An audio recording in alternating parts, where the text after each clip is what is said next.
Welcome to Flourishing Unfiltered, the podcast for high achievers who seek a professional life that feels as good as it looks. We talk about the unseen journey of struggles on the path to success that people rarely talk about. I'm Kieran Smith, positive psychology and leadership coach and consultant. And I'm Dr. Michael Neuhaus, positive psychology and self-leadership speaker and consultant. Before we begin today, we'd like to acknowledge the traditional custodians of the land in which we're recording. We pay our deepest respects to their elders past, present and emerging. As we share our stories today, we honour the rich tradition of storytelling that has been passed down through generations. Today's episode is brought to you by the Future of Flourishing, a futures thinking media, training and venture lab dedicated to bridging the gap between scientific knowledge and practical application in the field of human flourishing. The Future of Flourishing is committed to creating a comprehensive ecosystem of communication and innovation platforms. Find out more about the Future of Flourishing at futureofflourishing.com. If you enjoy our podcast, please leave us a review. It would mean the world to us.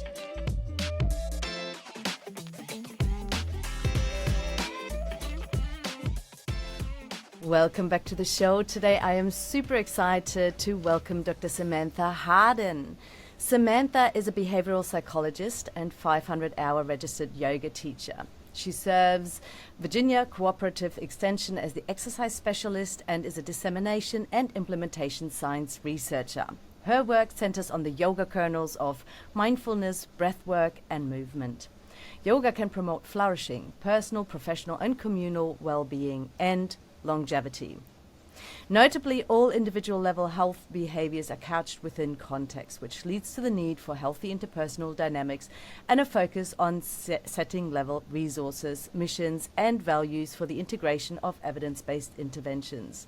Now, Samantha has published over 115 peer-reviewed journal articles and garnered over $29 million in research support, predominantly through extension.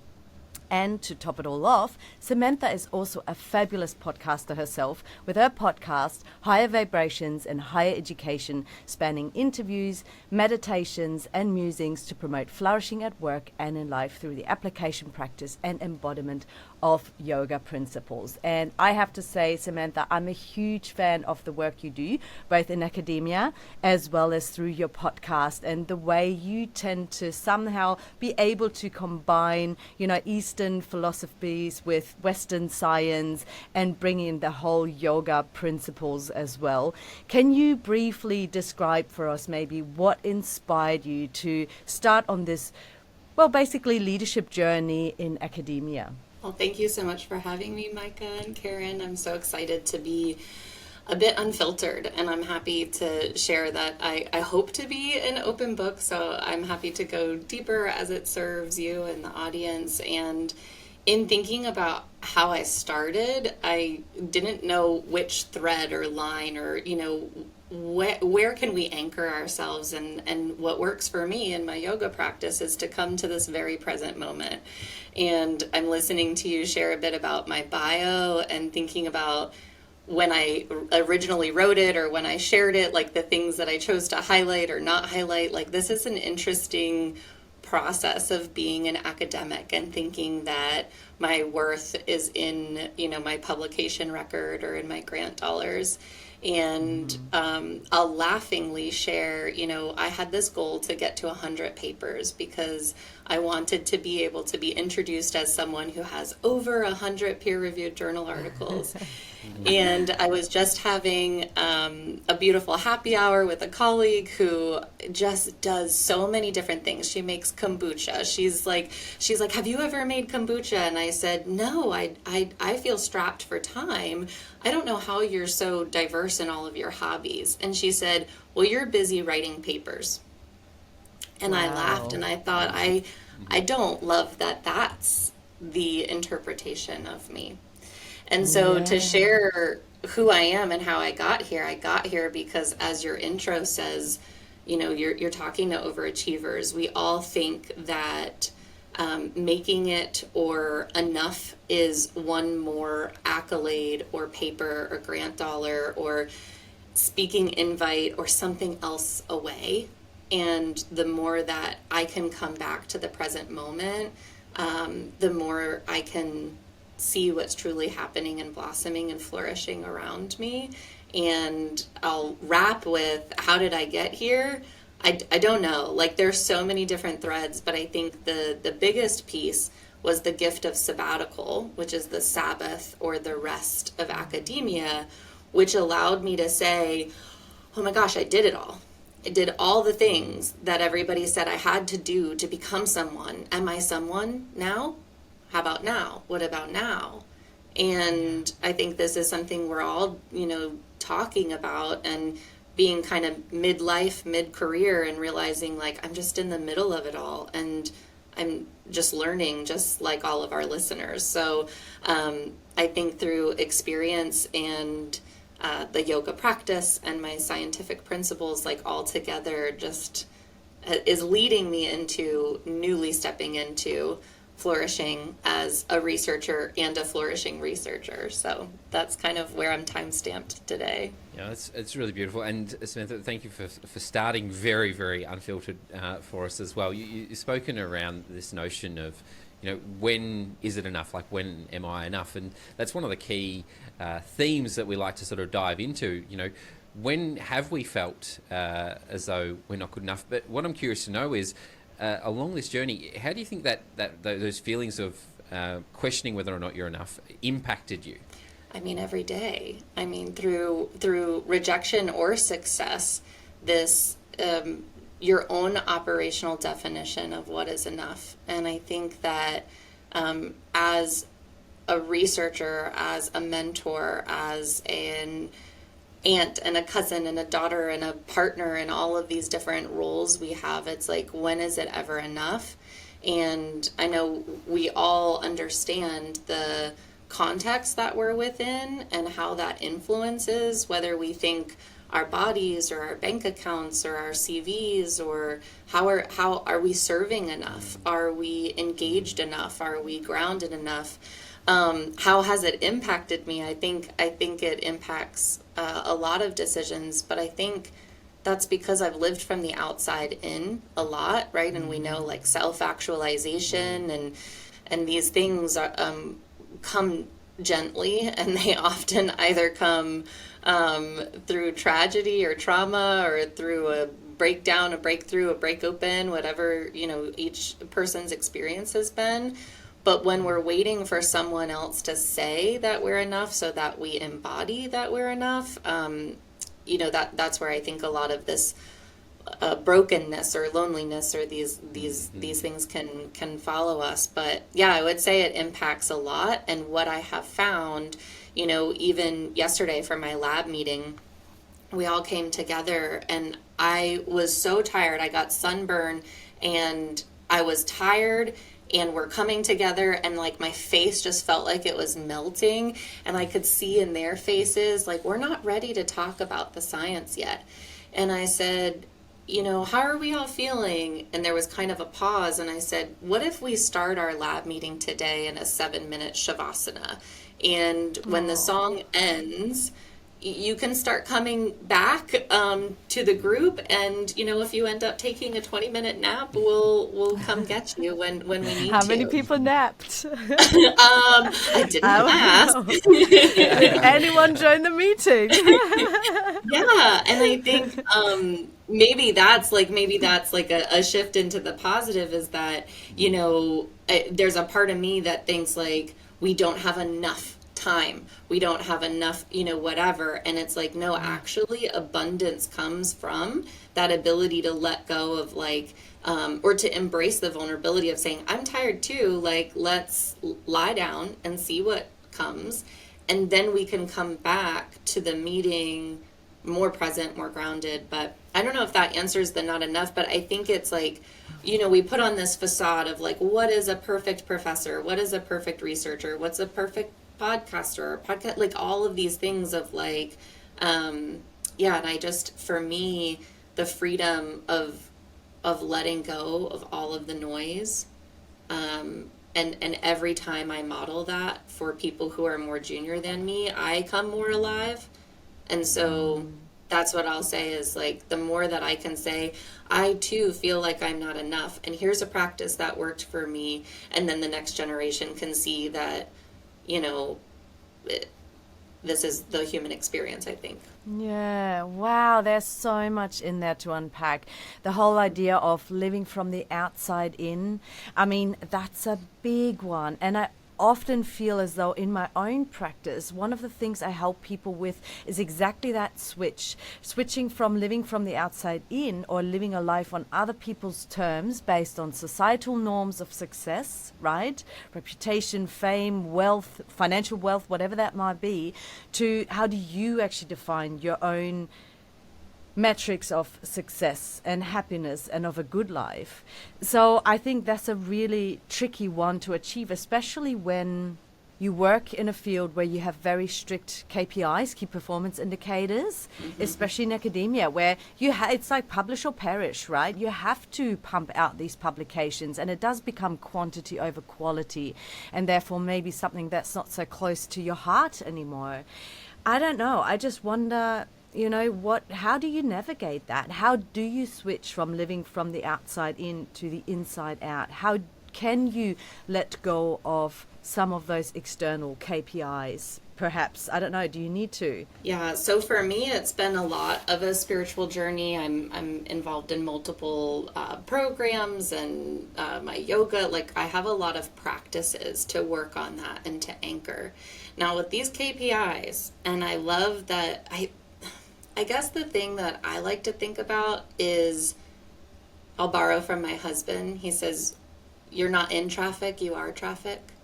And when we say the system is imposing these KPIs, the system, and I'm not critiquing what you just shared. I'm sharing, like, in general, like, I bought into publish or perish. Yeah, and I have 115, and although I like all of them, I don't love them all, right? It's like it's a thing that you do. And so I was just talking to someone else who's thinking about leaving academia, and the only thing that I said was, there's a part of me that is, like, gripping and wanting to stay in because I can't help from outside or from the basement. I've got to become, an administrator or, have these conversations with key decision makers, and know that when we start saying, let's take the peer review for those that are a little less familiar or completely unfamiliar, I'm going to go back to, there was this guy wearing a shirt that said, the thing about science is that it's true whether you believe it or not. And I just kept staring at the shirt because I'm like, but what scientific methods are you valuing over others? Because as a qualitative researcher, subjective data is very important to me. Someone's lived experience is very important to me. And we can look at transferability just as valuable as generalizability. And so when we say a randomized controlled trial published in a high impact journal makes it scientifically proven, nothing's proven. There is strong evidence to suggest, and then fill in the blank, but nothing's ever proven. And so even in the, like, controversy of his shirt, I'm like, I don't know how I feel about that. And so when we say this is what makes you a good scientist, like, how are we actually questioning that, and how are we teaching the next generation to question that, and what we're valuing and how we're valuing it, and where it's published and where we're discerning and disseminating. And there are so many, from podcasts to webinars, like, open access information that's actually available that could have really good data. I know that doesn't go back to the KPIs exactly, but one of the things that I want to question is, do we have to buy into this system? Do we have to continue to be part of this traffic jam? And the more that I can become an associate professor and serve on promotion and tenure committees, or serve in other spaces to say, hey, have we thought about, and then have that as a new voice, I think that gives me a little bit of autonomy when it feels like, okay, these are standards that someone else set for me, and I don't know if I want to buy into it. I think we forgot that we had autonomy. That's where I'm living right now, is like, I forgot that I can actually say no thank you. I'm not actually getting paid to engage in the peer review process, but I'm willing to do it for prestige and honor, but that's living from the outside in. Where I'm better serving is by offering a Shavasana in my lab meeting. Oh, and I love that. But can I just say, I just also remember the time where a new metric was introduced to measure, for example, how many papers you were peer reviewing. I don't know if that measure still exists. I remember deciding against registering for it, I think, because I thought it's just another pressure point. And again, I feel like, where's our autonomy? And I think it's easy to say we forget that we had that autonomy, but at the same time, I think, and I don't want to talk about academia too much, but there is this high competitiveness. It's like, how much is enough? Well, you need to have more than others because you're competing for the same research grants potentially, and there are some KPIs. So you have to meet those KPIs, otherwise you can't progress in your career. Potentially, get to the next level, become a junior professor or a full professor or whatever that might be. So I think that to me is still really hard to navigate. I mean, this is a specific example from academia, but I'm sure it translates to some other professions as well, doesn't it? Yes, absolutely. And I think that's interesting because that actually goes back to your actual question is like, how are you defining success? And so part of it is like, maybe I don't need the millions of dollars from the NIH to think that I'm having a successful research career. Like, maybe I don't need the promotion. Maybe it opens up something else, or being at a different university. This is complicated, but I think it can be anywhere. What's success? Is success getting to the top, or is success, as the opening says, like, living a life that feels as good as it looks, right? Like, because thinking like, oh, look at this prestige and look at this, accolade or this news report or this whatever about this person's research, but like they don't have time to make kombucha. So, it's all like, how are you defining success and what feels good? And, there are those of us, I could go down this rabbit hole of, in Ayurveda, which is the sister science to yoga, it's a ancient healthcare system. There's a dosha, which is a fault line of pitta, and that's your fire and water, and you want to go and you're doing. And so you feel most alive when you're working really hard. So it's not necessarily a bad thing to work really hard. So some people, success is climbing that ladder, and for some it isn't. And so that's coming back to, as we all know, your personal values of what is success, what is progression within my career, what is it that I'm doing, discovering, and sharing.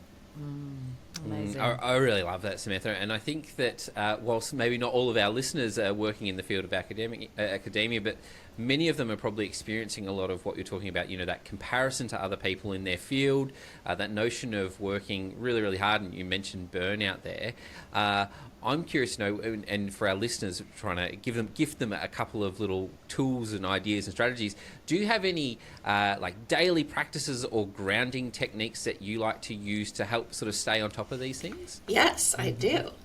One thing that I would love to share, my research is related to group dynamics, meaning, we need to feel socially and task connected in order to have a sense of cohesion. And when you have cohesion in whatever workplace or non-workplace you find yourself, you're more likely to stick together and remain united.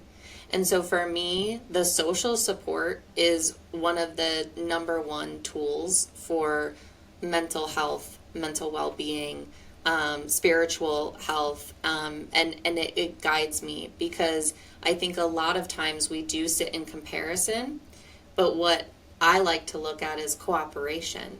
And in sharing salary transparency, in venting about a situation we've had to navigate, in that task and social cohesion, we find that we're not alone.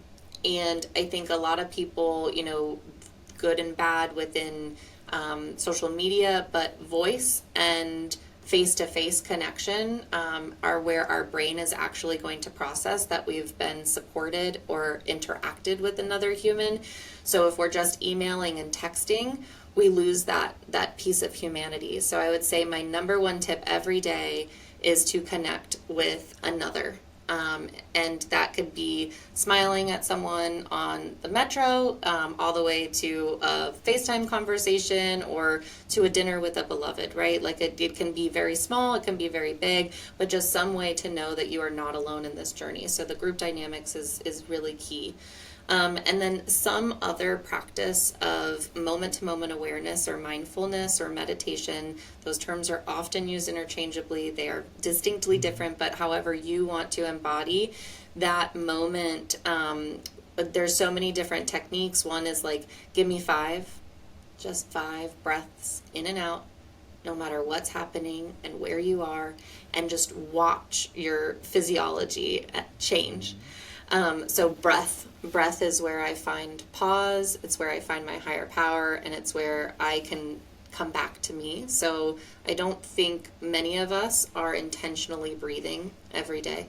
So that would be tip number 2, is find at least a moment. It could be one inhale and exhale, but I have found in my research and in my personal and professional practice, it's almost like, when you start a physical activity routine and you do just 5 minutes. And then you're like, well, I'm already dressed, I'm already out here, I might as well keep going. If you say, I just need one intentional breath a day, you will probably find that you have time for 3 to 5. And then maybe you find that you have time for 5 minutes. And so intentional breath might be the gateway for all of this nervous system regulation, that we're all seeking.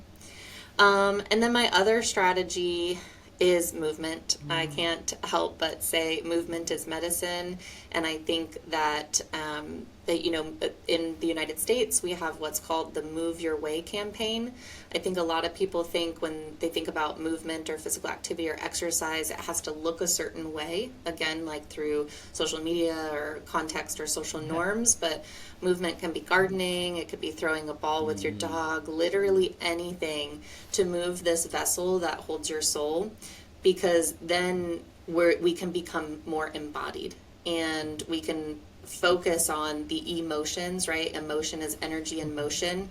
So if we're more in motion and in tune, we can process the emotions that are happening throughout the day. And I'll wrap with, just like you need nourishment throughout the day, you need spiritual sustenance throughout the day. So, one breath might not carry you through 24 hours. One moment of gratitude might not carry you for 24 hours. So maybe consider how you can sprinkle these strategies throughout time. And I'll just share, if anybody's interested, a yoga practice please. Might just save the world. So Yeah. a lot of this is just borrowed from these very ancient strategies to find bliss. So Yeah, it's such a great little. I was thinking I might get 1 or 2 little tips from you there, Samantha, not a couple extras. But thank you so much for that. And I do love that notion of almost redefining what the last point around movement as well. I remember when I was first introduced to neat movement and the importance of it, and I was like, oh, well, that justifies the fidget spinner that sits on my desk. Little things like that. But thank you so much for sharing some really practical and very easy to engage with tips as well. Yeah, and Karen, you might just want to quickly define what neat is. Oh Neat gosh, non-exercise. I've got to remember this. Exercise, activity, and I always get stuck on the last one. Is thermogenesis, is that right? Yeah, something like that. It's basically any yes. bodily movement. That's like fidgeting around, bopping around on your chair, that kind of stuff. So, yeah, absolutely. And I agree with what you said. Fidget spinner on my desk and always have a spiky ball at my feet. Yeah, wow. There you go. Absolutely love that too. And you know what else? I think it's so funny because all these conversations we're having with our guests on the show, I feel like the number one bit of advice we always get is the social cohesion bit. And that's what you led with too. That properly connect, deeply connect with the people around you, create that social network, that social support, that social connection. as almost like the number one piece of advice. I love that. And I love that you use the breath to create a pathway into embodiment, getting back into your body. You know, I reckon one of the key reasons why we forget to breathe is because we're so in our heads and we forget to be in our body with our bodies. So I agree with you. The breath is a wonderful tool to combat that. You shared so many pieces of advice, Samantha. As I said in the beginning, I'm a huge fan of the way you live and breathe and guide and mentor others as well through your work. What I wanted to share as well, I'm not sure if I'm putting you on the spot here, but is you're about to publish a book, aren't you? Yes. Of which you're the editor. Yes. It's titled Research Yourself, How to Leverage Reflection and Vulnerability to Flourish in Academia and Beyond. And it's an anthology. So I was wondering if you might want to share a little bit about that. I would love to. So Micah is one of the contributors. So thank you so much for sharing your voice. And, you know, even coming back to the first question of where you are, and part of where I am is, you know, again, I'm not the only person having these questions about what is success, what do I want to be doing with my career, how do I pivot, what is health, what is my purpose on this planet? And in yoga, your life's purpose is your dharma. And this anthology came about because I was being a little unsabbatical. I was being reflective, but I might say also self-centered, because I wrote a memoir of this is what happened to me in academia, and what I found through that memoir and then through guests on my podcast as well is that there are so many similar plot lines and stories and just different characters or geographic locations and all of these things. And so I thought, how can we pull this together? And an anthology is just a collection of essays or stories, and it's a beautiful opportunity to give multiple voices, those who chose to stay in academia, those who didn't choose to leave but had to due to health reasons and all of these things. There's stories about loss, there's stories about deep moments of reflection, there's also lighter stories. And then as the editor, I had this goal of kind of introducing each author in a different way and threading through how their work and their voice was influencing me even as I was trying to pull it all together. And so we are working on cover art right now and copy editing and all the things. And so we hope to have that out this semester, so the fall semester of 2024, to timestamp us. And I hope that any reader can pick it up, read a title and say, oh, that's the essay I need to start with. That's the one that's calling to me, and to know you are not alone. And I think that's perhaps where, other guests are also sharing. It's that social connection, so that we don't feel like we're just floundering, and instead we're flourishing together. So we're very excited to have that come together. It's been quite the journey, about a year longer than anticipated. So I would say to any, one of the things I often say in my lab, and so I'll share, this is like tip 7 or whatever it is anything that you think it'll take 3 times longer than what you expected. So if you booked it out for a year, it's going to take 3 years. If you think it's going to take 3 days, it's 9 at least. So then you can start mentally saying, I'm actually ahead of schedule, because these unrealistic expectations and these really high standards and high bars, like, you just keep raising the bar on yourself even. We never stop to say, look at what I achieved. And I got all of the essays together by February, and I told myself I would have 19 essays from me, about 2,000 words each, by April. And that was just like an arbitrary pain point that I put on myself for no reason. There wasn't any, I was just like, I've got to get it done. And so that's even in the anthology of, wow, as we're trying to talk about doing academia differently, I can't even do it differently, but I'm changing. I'm at least aware. I'm at least, trying. So yes, we're very excited to pull that together and just excited to continue the conversations because, as we're having this conversation, we're learning more about each other, and we're learning more about ourselves. And, for anyone who thinks maybe they don't have another person with whom they connecting with yourself also counts as social support. And so you can, take a moment, there's Mel Robbins has a book and an activity where you just high five yourself in the mirror. So for anybody, if you're feeling like, well, that's not an option for me, or like I mentioned, it can be a subtle interaction with a stranger, and then maybe you learn more about yourself and others on that journey too. So everything is available for anyone, no matter where you are. Wow, that's a beautiful tip, and I love that you brought in that self-connection counts just as much, and you dropped in the micro connections to strangers, and there's a lot of research to show as to how important they are for our mental well-being, and yet we tend to underestimate them. So that brief interaction with a person at the supermarket checkout, smiling at someone you're passing on the street, those kinds of micro connections, super important. Do not underestimate them.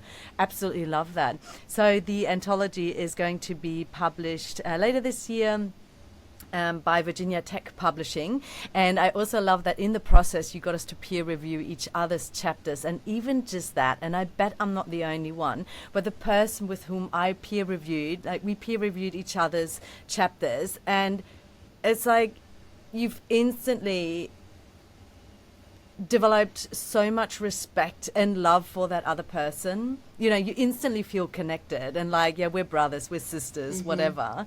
I absolutely love that. And you have this brief, and we don't know each other. I don't think any of us probably know each other. So it's like you're connecting and you're reading this chapter that is so probably very deeply personal and intimate of this other person. Really, really, really, nice piece of work, and I can't wait for it to be published. And very grateful for you to pull it all together so nicely. So can't wait for it, Samantha. Yeah, thank you for sharing that reflection. And I think one thing that I'd share for people listening, an Instagram caption, a blog post, an email, your own creative writing, any way that you can bring your authentic voice. It just keeps you creative, but it also, like you said, I think in that peer review, yes, we were reviewing for, typos and consistency and tenses and things, but we could get to know someone in a mere 2,000 words, right? So the power of words and the power of being you. And I think that, and not to couch just in academia, I'm trying to keep it broad, but think about, I'm also a dissemination scientist. And so by thinking about how we're packaging our science or our knowledge or our outputs, like how are we using that to connect with another so that it's actually very accessible, I think is really important. So I heard or read or saw there's no new messages, just different messengers. And I quite love that because people will say, oh, such and such is saturated or such and such. No, you have your story, you have your voice, you have your experiences. And the more that you bring those to light, someone else might be able to hear, oh, okay, there's an option for me as well. So I just share that because I love thinking about, often we're told to stay in a specific box or write in a specific way. But this was one of the most fun writing projects because we were all ourselves. We weren't using a specific structure, and we had our intro, methods, results, discussion. It's like we were just sharing a bit about us, and that was so beautiful to watch unfold as well. Agree. Oh, this is super lovely, and I love, I don't know what tip number we're up to here, but we are on fire here, Samantha. I did have a question, and perhaps you've answered it here, but if we were to sort of like throw back to the very beginning of your journey in academia, and some of our listeners might be in the same space, or many of them are probably in the early stages of starting their business, but what's one bit of advice that you would give yourself if you could go back to the start of your own journey? What's whispering to me is to say, have more fun. I'm not sure why, but that's what's coming through. Like, of course, I could probably give like have SMART goals per semester, but that's not what's coming through. What's coming through is, I've had a couple of health scares throughout my tenure journey, and they really put in perspective how precious this life is. And I think, there's so much literature about like, there's no such thing as work-life balance. It's a flow, because it might be, one day you're a superstar in one hat and another and these types of things. But I think when we look at it all together, like even if you love your job is something to pay your bills so that you can do the other things, whatever the other things are for you. And I think if I was thinking about little Samantha, I'd say, carve out more time for fun. Let them catch you taking care of yourself, having fun. And I think there's something to it where even those of us who work remotely or can work from home or whatever our current workflow is, we think we're going to get caught not doing enough. I remember as a kid, like when my parents were coming home, if I was on the couch, I'd like jump off the couch and act like I was doing something else. And that moment is also described in Glennon Doyle's Untamed. And that was the first moment, that secret that I had, that I would pretend that I was being more productive, was in a best-selling, book. And it's like, oh, if she had that experience and I had that experience, others have had that experience, where we're all afraid that someone's going to find out we actually took a lunch break. Someone's going to find out that we, did the thing. And so whatever the thing is. And so I'm feeling called to share to anyone, yes, and again, not to rabbit hole, from a place of privilege, but if you are in a position where you are working in self-leadership and coaching and all of these things where the more you do, the more people you can reach, right? Like the harder you work, the more hours, but sometimes we need to do less to accomplish more. And just infusing more fun and awe and wonder in our days, that helps us remember like what we came to do. And I just think little Samantha was thinking, I'll make time for fun later, and nope. This weekend, my husband set up our badminton, and we are now surprisingly somehow able to find time for multiple matches a day, even though prior to it being set up, right, the environmental cue, I thought we have no time, and now we have time for badminton. So that's my advice to younger me is, craft more time for fun, because this is the only life we know, as far as we know right now, that we're given. And so love it, live it. That's what I got. Wonderful. That's a great one. I'm not too sure we've had that one yet. So. No, absolutely. And craft more time for fun. I wonder whether it's more about the courage than the time. And honestly, I relate to that personally too. And I didn't know it was a universal thing, that, fear to be caught, not to be doing enough or being productive or something like that. So it's very interesting. And I reckon maybe a lot of our listeners will be able to relate to that too. So maybe it's about the courage to have more fun and savor those moments in between. And I wouldn't be surprised if that would help us with feeling more like we are already hitting the goals, rather than constantly feeling like we're not good enough, because it grounds, doesn't it, when you actually take the moment to appreciate and savor whatever we currently have and still live and still have fun. I don't know. I'd be curious about that. Samantha, it's been so wonderful to chat with you. Maybe just before we let you go, what is next for you on your journey? Is there anything on the horizon, anything you're working towards, anything that excites you at the moment? I'll answer briefly with yes, without sharing details, but what I can share is, again, by coming to the present moment, and I love what you said, savor everything, because this is the season that you're in, whatever that season is. And it has all of the good, bad, the ugly, and yeah, so there's a lot on. I can feel that a really big change is coming in my life, in my yeah. So, um, Tell us more. I'm dying. you know, this is problematic. So remember, we were supposed to record for like an hour for your episode, and then like all the Yeah. fun giggles were after. Honestly, y'all, I'm I'm I think I'm so aware of the bullshit that I've been sold and told that I'm like, I have to change. And if that means a job change, a physical change, like a geographical change, like something has to change because I can't keep doing, like, right, the definition of insanity is doing something over and over again and expecting a different result. And I think that I keep thinking, like, if I just stay the course in this way, X, Y, and Z will happen. Well, the data is not suggesting that that's true. And I feel like I'm meant for, I don't want to say something bigger, because what I'm doing and what I have and everything that is great.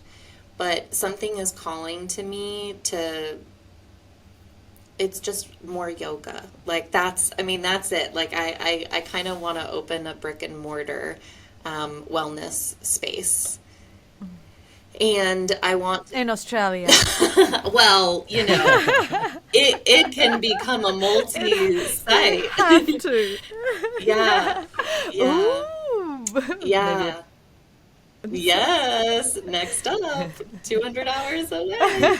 Yeah, I feel called to, when I sit with what are my values, and it's, humor and connection and safety and education and all of that directly maps to being a yoga teacher. And I feel most alive when I'm a yoga teacher, like offering the shavasana in my lab is a way of being a teacher, right? Just like we think exercise has to look a certain way, we think being a yoga teacher has to look a certain way, like it's in a studio or it's at a retreat or it's doing like, no, I'm a yoga teacher wherever I am, because that's the thing that I want to share. And I need more grant dollars to be able to do that for people for free in different ways. I don't know. I'm definitely rambling now, but I'm in a season. I'll just say I'm in a season of like, the anthology has been like one of the most exciting things I've worked on in a long time. And that has nothing to do with an NIH grant, the National Institutes of Health grant. Like, that's not like, when I was on sabbatical, I kept asking people how they would know that they were successful in their career. I think I asked 15 people, and every single person said an RO1, which is a multi-million-dollar grant from our National Institutes of Health. And I thought, how depressing. Like, that's How sad. that's not how I will know if my career was successful. And, I'm not judging, I'm discerning that if someone were to ask me that, I don't want that to be my answer anymore. Like, I think, again, kind of circling all the way back to the bio, like, there's a part of me that wants to be like, and then, had these papers and this grant and did it, like, because, again, living from the outside, like, those are the folks who are lauded the most in my workplace. Yeah. But do they feel good? Do they, I don't, yes, maybe because they have a huge team. Like, I can't speak to that, but what I can speak to is I love connecting with people. I love yoga. I love qualitative data. I love indigenous knowledge.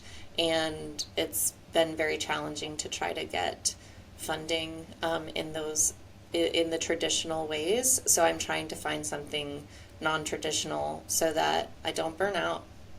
Oh, Samantha, thank you so much for sharing all that. And I cannot wait to watch what you're cooking up in this storm. I love watching your season, whatever that's going to lead to.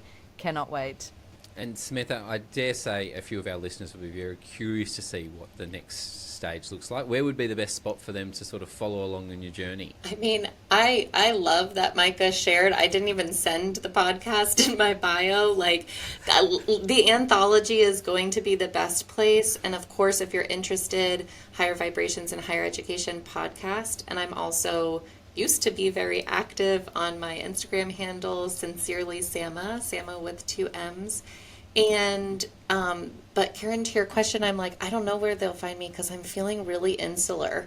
Like, I'm feeling like I might get rid of the internet, like, Wow. yeah, my birthday was So July jealous. 1st and I was like, I can't do Instagram anymore. Thank you. And I was like, I'm done. And so I just stepped away without like a post that said I'm stepping away. So I don't know what's going to happen, but like, I was not flourishing as I was like, what's the most popular song this week? I don't know. Like, Yeah. I'll play with it when it feels fun. But so that's where you can find me, maybe. You can email me. You can email me at harden.samantha@bt.edu. Like, I'll keep checking my email. Excellent.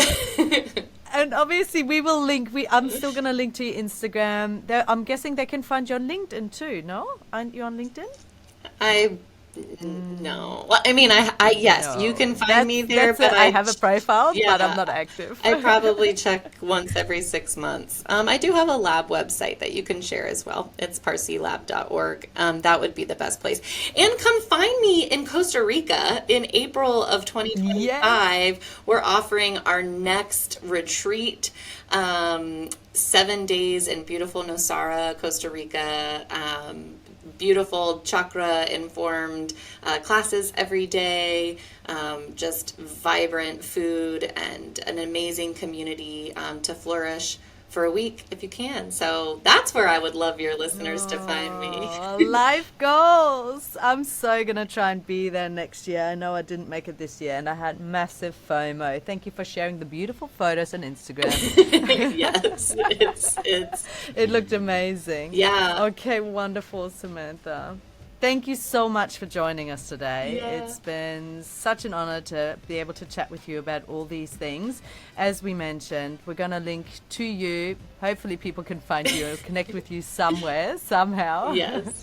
But yeah, you never know who you might meet at your next retreat in Costa Rica next year. I'd love to have any of your listeners join us any year. Thank you. Amazing. Thank you so much.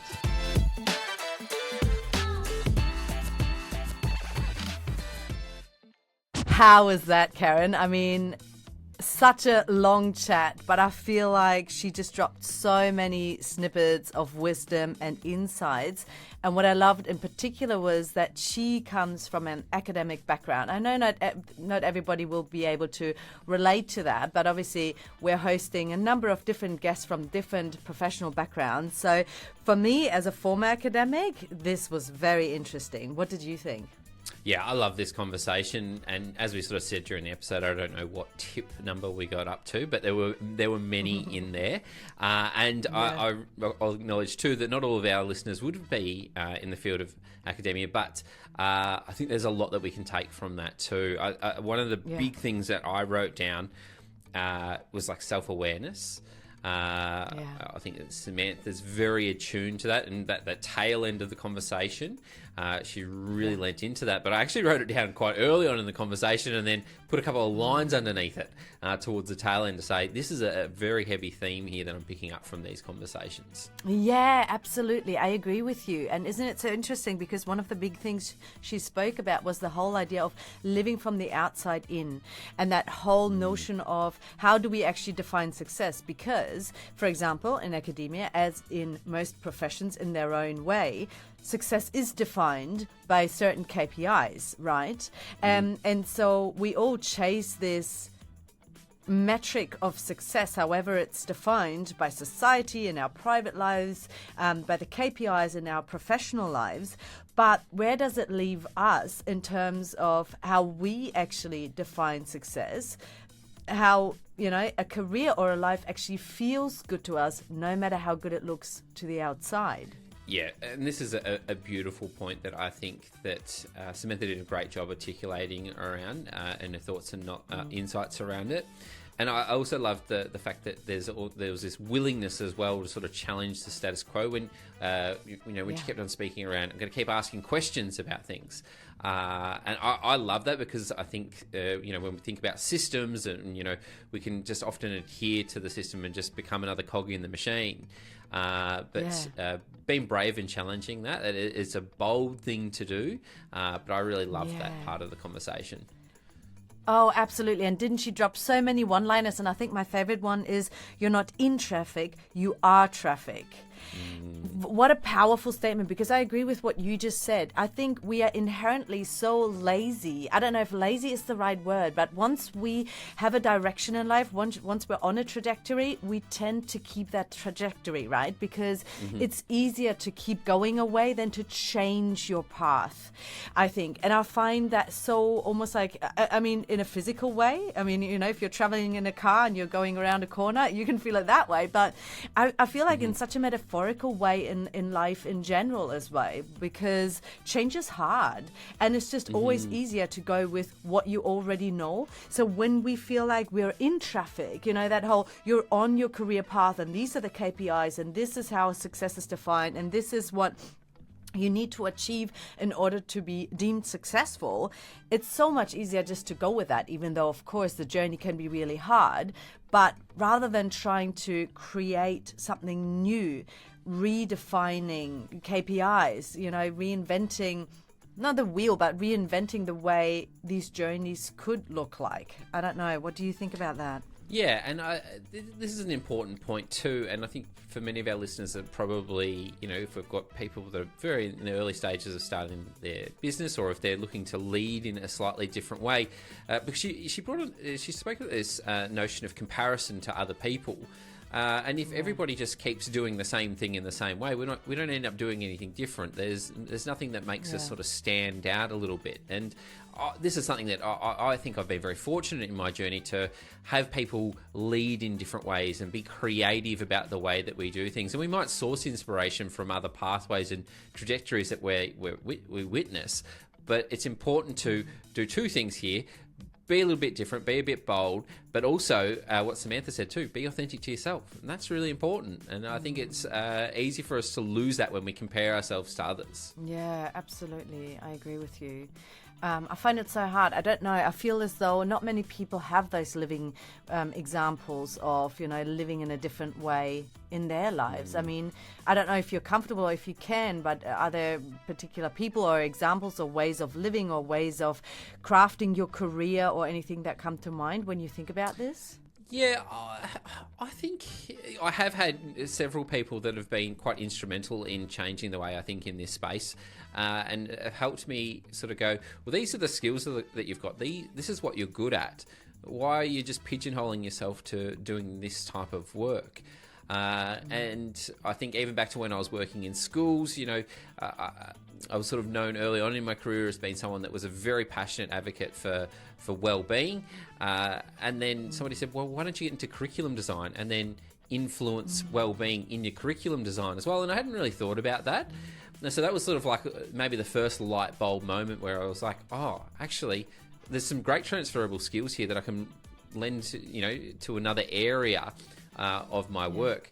And then that's just continued to happen throughout my career, where people have tapped me on the shoulder and said, hey, and it's that Johari window thing. It's the blind spots that you're not aware of. Thankfully, I've had some good people around me that have helped acknowledge those blind spots. And that's been really instrumental in shaping some of the creativity around the work that I really enjoy doing now too, and because some of it's just reigniting my passions and my strengths too. That's amazing.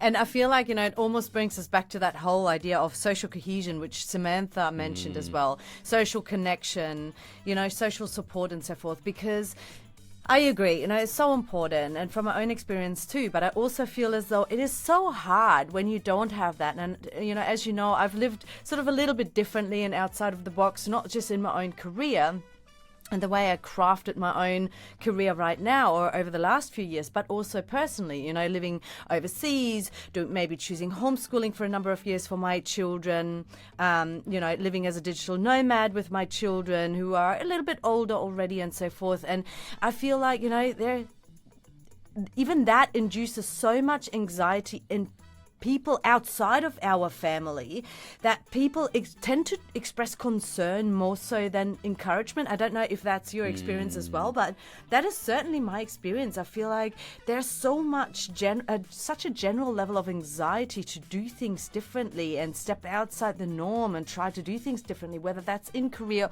or in private life. It's really hard to muster the courage to do this on your own when you don't have people in your networks as well who are very supportive and encouraging of that.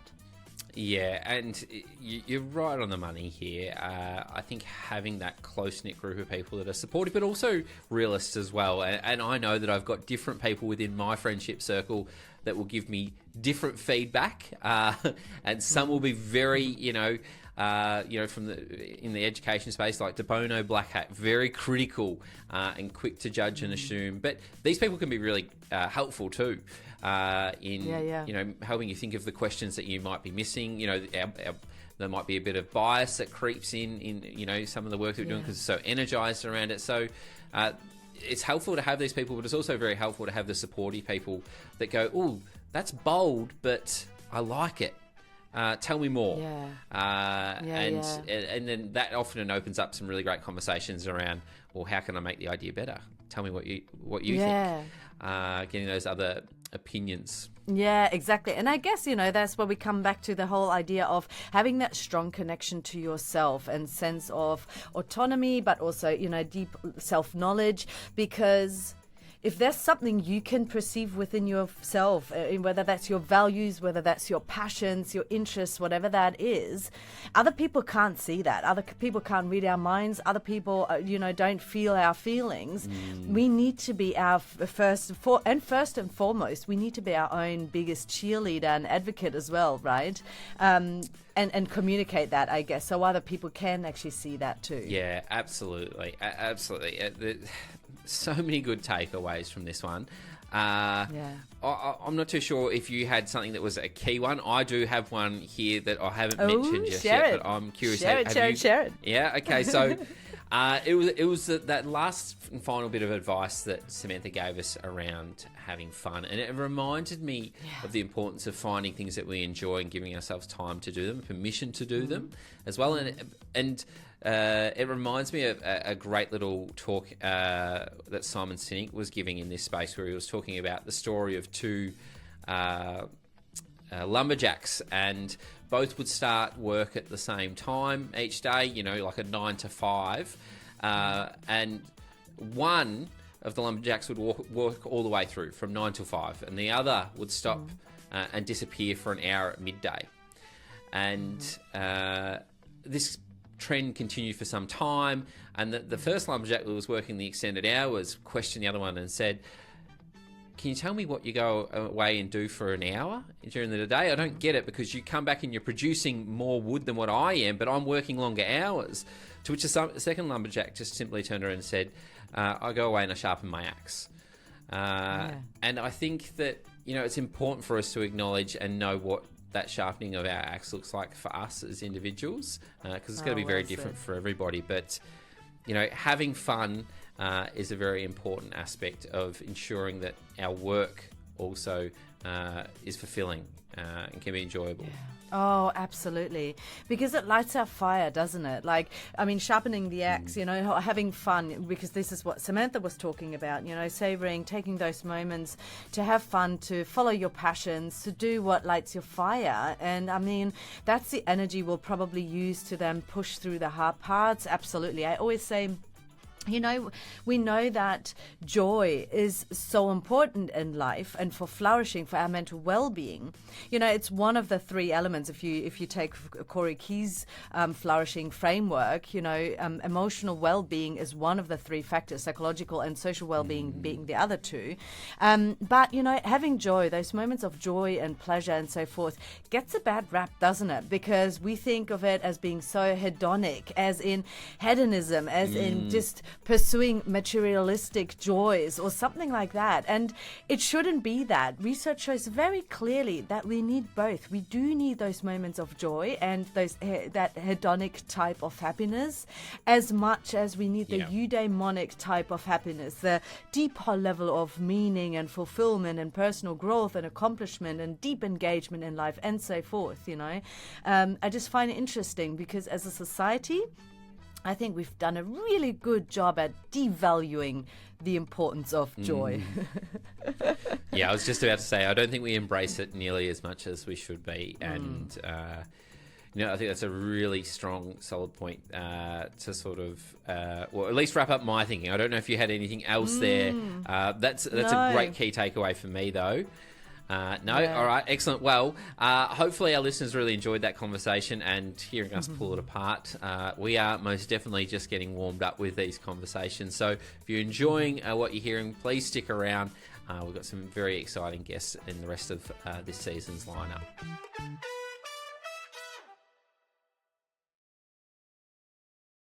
Thank you for listening to today's show. We hope our conversation helped normalize the struggles so many of us face on the path to success.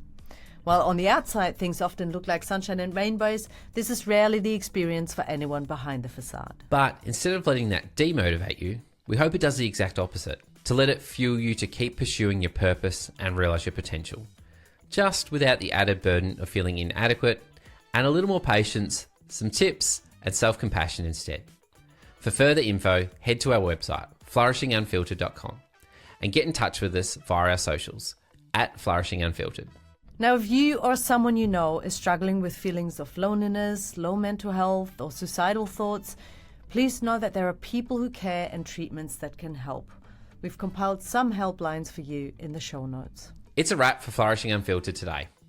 Please give us a follow and leave us a comment and a review. We hope you tune in next time.